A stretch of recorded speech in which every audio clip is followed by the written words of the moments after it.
Pukul 20:30. Keadaan ruang tamu Waluyo semakin panas dengan keributan yang dibuat Yanti di dalam sana. "Pak, Bu Yanti kenapa?" tanya Winda ketakutan. "Winda, Wawan, masuk ke kamar kalian. Biar ibu dan bapak yang jaga Bu Yanti di sini," tegas Waluyo pada kedua anaknya. Winda dengan cepat meraih tangan Wawan dan menariknya bersama menuju ke kamar. Keadaan Yanti semakin tidak terkendali. Dia seperti kesetanan dan terus berusaha melukai lengannya sendiri. "Ya ampun Bu Yanti, istighfar Bu," kata Ngatini. Melihat keadaan Yanti yang tak kunjung membaik, Waluyo spontan menampar wajah Yanti hingga tersungkur ke lantai. "Apa yang Bapak lakukan?" teriak Ngatini panik. "Maaf Bu, ini cara satu-satunya ada di pikiran Bapak," jawab Waluyo dengan wajah penuh peluh. Waluyo perlahan duduk tanpa mengalihkan pandangannya sedikit pun dari keberadaan Yanti.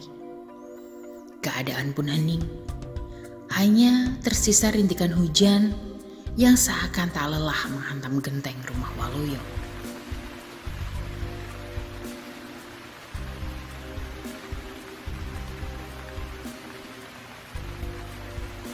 "Jadi, apa yang akan kita lakukan pada Bu Yanti sekarang, Pak?" tanya Ngatini mencoba membuang keheningan. "Ya, sementara ya harus kayak gini sepertinya Bu. Kita harus ngikat Bu Yanti demi keselamatan kita dan dirinya sendiri," jawab Waluyo dengan pandangan yang masih mengarah ke tubuh Yanti yang terkapar di lantai. Bu, tolong ambilkan tali di gudang garam ya," pinta Waluyo. Tanpa menjawab, Ngatini pun bergegas menuju gudang dan kembali dengan membawa seikat tali yang biasa digunakan Waluyo untuk mengikat karung garamnya. Beberapa menit kemudian, setelah selesai mengikat Yanti, Waluyo dan Ngatini mengambil 2 tempat duduk dan menyandarkan tubuh mereka di sana. "Sepertinya ada yang tidak beres dengan desa kita, Bu," ucap Waluyo membuka pembicaraan. "Ibu juga ngerasa demikian, Pak. Tapi nggak tahu ini tuh apa dan sejak kapan ini dimulai," jawab Ngatini. Ya sudahlah Bu. Sebaiknya ibu pergi temui anak-anak. Lagi pula ini udah waktunya anak-anak tidur. Biar bapak yang jaga di sini," ucap Waluyo sembari mengusap keringat di dahinya. "Ya udah Pak, Bapak hati-hati ya," kata Ngatini.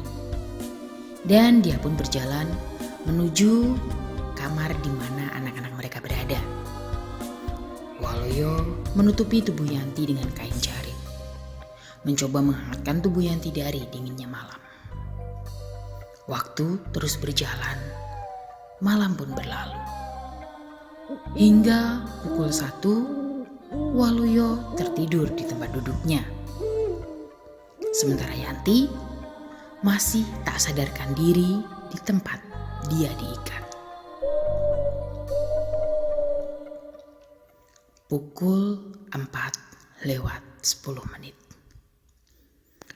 Suara kokok ayam yang biasanya ramai terdengar, di pagi buta itu anehnya tidak lagi terdengar. Beberapa nyamuk terlihat terbang mengitari Waluyo yang masih tertidur pulas. Dan terlihat Waluyo mulai menggaruk-garuk sebagian sisi wajahnya. Terdengar ketukan cukup keras dari arah pintu depan rumah Waluyo. "Mas Waluyo! Mas! Buka pintunya, Mas!" teriak seseorang dari balik pintu itu. Waluyo perlahan membuka matanya. Dia mulai terbangun dan Waluyo tersadar dan seketika bayangan dari kejadian kemarin terlintas di benaknya.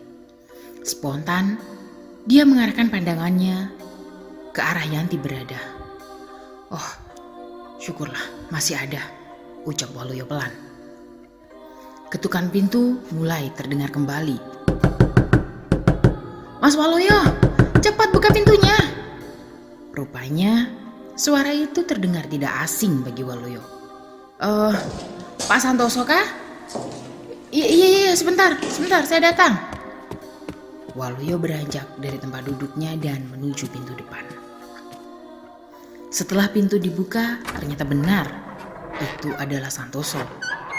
Namun dengan keadaan yang cukup kacau. Terlihat seikat perban terikat di sebagian wajah kirinya. "Mas, kita harus pergi dari sini, Mas. Desa ini udah gak aman," ucap Santoso tergesa-gesa. Loh, sebentar. Ini ada apa sebenarnya, Pak? Kenapa kita harus pergi?" jawab Waluyo bingung. "Saya sudah mengunjungi banyak rumah di desa kita ini, gak ada lagi yang bisa diharapkan, Mas. Dan tadi ketika saya melihat rumah Mas Waluyo masih utuh, saya bergegas kemari karena saya yakin Mas Waluyo dan keluarga masih selamat."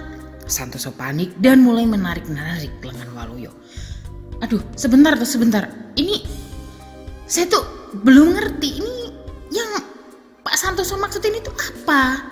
Dan memangnya apa yang terjadi dengan rumah warga?" tanya Waluyo kebingungan. Santoso tiba-tiba menarik dengan keras lengan Waluyo, berusaha membawa Waluyo untuk keluar rumah. "Lihat, Mas, lihat!" Santoso menunjuk ke arah perumahan di luar sana. Dan seketika wajah Waluyo pun berubah ekspresi. Ia menyaksikan belasan rumah terbakar oleh api yang berkobar-kobar. Dan sebagian rumah yang lain hancur seperti bekas terkena angin topan. "Orang-orang di desa mulai menggila, Mas. Gak ada satupun dari mereka yang berpikir jernih," teriak Santoso penuh kepanikan. "Kita harus pergi dari sini dan meminta bantuan pada siapapun di luar sana. Ayo, Mas, sebelum kita menjadi seperti orang-orang gila di sini." Waluyo terdiam sesaat. Baiklah, saya akan bawa anak-anak dan istri ya," ucap Waluyo yang langsung berlari menuju tempat di mana istri dan anak-anaknya berada. Santoso yang menunggu di depan rumah terlihat tak henti memalingkan wajahnya ke kanan dan ke kiri, mencoba memastikan keadaan aman. Tak selang beberapa saat, Waluyo beserta anak-anak dan istrinya muncul.